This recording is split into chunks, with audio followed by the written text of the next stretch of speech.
Hey, Colin here, Wild CEO, all about health, nutrition, waking up, taking the red pill, individual sovereignty, extreme ownership, all the things that make you an effective, healthy human. That's what I'm about on this channel. So I hope you join me, hit that subscribe button, and let's get to today's piece of content. Fixed versus growth mindset.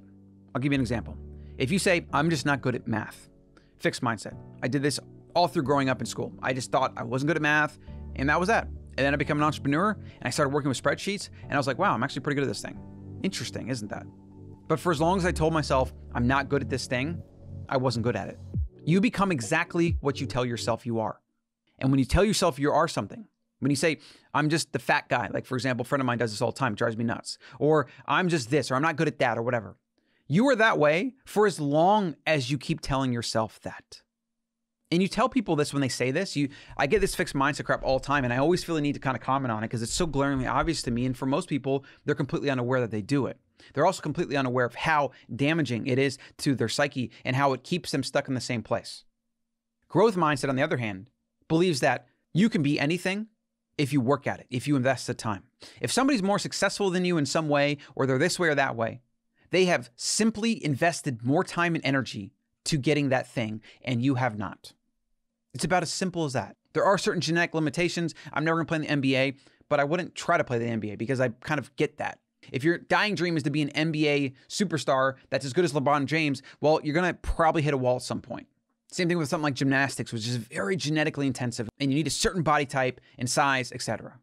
Outside of things like sports, though, and things that have certain genetic variables that you can't control. I mean, you can control to an extent, like you can get really strong if you want, but then you have to compete in a certain weight class, etc. Outside of that, though, growth and fixed mindset explains everything in your life.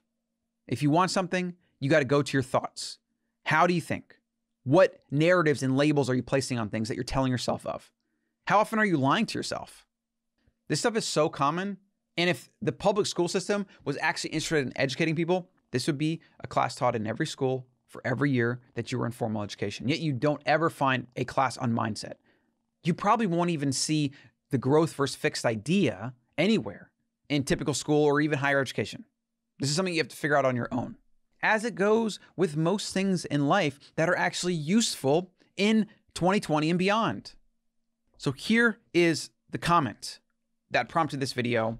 It was on a video, the Lex Fridman podcast or Lex podcast. Great, good show. I've been watching it more and more. It was like a 3-minute clip that was, what is the meaning of life? And he kind of talks about how it's a blank canvas. And he talks about you can basically paint whatever you want. So here's the comment.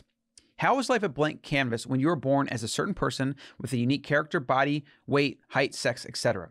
When you are given a specific name from birth, when you are born into a particular family that you must fit into and a culture in which you must find belonging and other like-minded people, etc.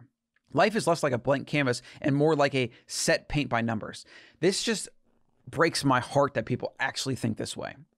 Even to name something like your name as if your name has anything to do with the person you are or what you can achieve in life. Completely and utterly ridiculous. Same thing with sex, weight, body, etc. Character is something that changes every single day. When you wake up and you are this person, you're that person. Tomorrow, if you do something else, you're that person. That's your character. It's not some set genetic thing that you have no control over. Height, yeah, you can't control that. Weight, you absolutely can. You can be as lean and healthy as possible. But beyond that, there are certain genetic limitations. The point is, you accept that, understand that, and use the things that you've been given. Use your strengths while working on your weaknesses and accept things that you can't control and focus on what you can. This is where Stoicism comes in for things like this, which I highly recommend you read about and look into, and it's a philosophy for life. And then he talks about fitting into a culture and you must find belonging there or whatever, but it's like, that might have existed 50, 100 years ago. Like there are certain limitations of geography and people around you, whatever. But you can always mitigate those and even change those. You can leave. You can go to another country. You can find your tribe online. Like today, there's never been a time in the history of mankind where you can be your own unique original person and you can live any life you want. Literally any life you want. If you have the growth mindset, you accept that you can live any life you want, and you accept the responsibility that's required to go towards that life you want. This kind of mindset, this person will never change until they change these thoughts. That's a given. That's a for sure. That's 100% I would bet my entire net worth on. Here's my comment. With that mindset, you were right. You said it. So it is 100% true for you. I'd never say that. I'd personally never even think about my name or body or genetics or anything I can't change as being something given or set for me. I think that would be a miserable way to view life and the gifts you've been given. Oh, And it's sad that so many people go through life, they never reach their true potential. They a lot of times don't even find happiness because they stifle the things that matter to them because they want to fit some norm or ideal, and because society tells them this or family tells them this, and they don't actually fully embrace who they are as a person. That's the greatest waste of humanity. As Thoreau said, most men and women, he didn't say the women part, but most men, which also applies women, live lives of quiet desperation, going to their grave with their song still inside them. If you don't want to go to your grave with your song still inside you, then you need to kill those bad labels and narratives, and you need to absolutely demolish that fixed mindset. You need to have a growth mindset. You need to accept responsibility that if you don't have something, then you haven't done the work to get it. If you're not good at something, you haven't done the work to get good at it. It's funny when you map this out, it's literally 1 + 1 = 2. Yet somehow in our warped, twisted, PC, fragile snowflake culture, this simple reality of reality is ignored because it's an inconvenient truth, because it takes effort, because it's hard, because you're gonna have to struggle at times.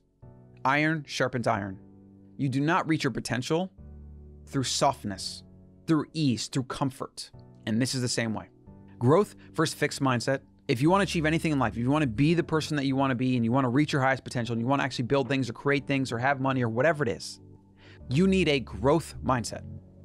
You have to believe that if you put in the work, you can get the rewards, period. Hey, Colin here. Got a freebie for you. Click on the button below to go to the ancestralmind.com and download the 7 Principles of Living Wild. This is a short PDF that's got some of the main principles, such as real food, sleep, movement, and a couple more that are going to help you live more ancestrally in accordance with your genes.